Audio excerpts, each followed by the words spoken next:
இந்த பொங்கலுக்கு தளபதி படம் வரலங்க. உண்மையாலே மன வருத்தம் தான். அண்ணே உனக்கு ஒரு பிரச்சனையானே, உன் படத்தை ரிலீஸ் பண்ண விடலையானே, இருங்கண்ணே எவனே உனக்கு ஆப்போசிட்டா எவனே படம் விட்டான், அவன் படத்தை நான் துண்டு துண்டாக்குறேன் அப்படின்னு சொல்லிட்டு தளபதிக்காக ஜீவா இறங்கி தலைவர் தம்பி தலைமைன்னு ஒரு படத்தை இறக்கி விட்டாருங்க.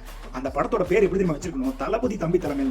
தளபதிக்கு ஒரு பிரச்சனையா, தம்பி நான் இறங்கி அடிப்பேன் அப்படின்ற மாதிரி தான் படம் அப்படி இருக்குதுங்க. சும்மா சொல்லக்கூடாதுங்க. பராசக்தி காலி பண்ணிருச்சு.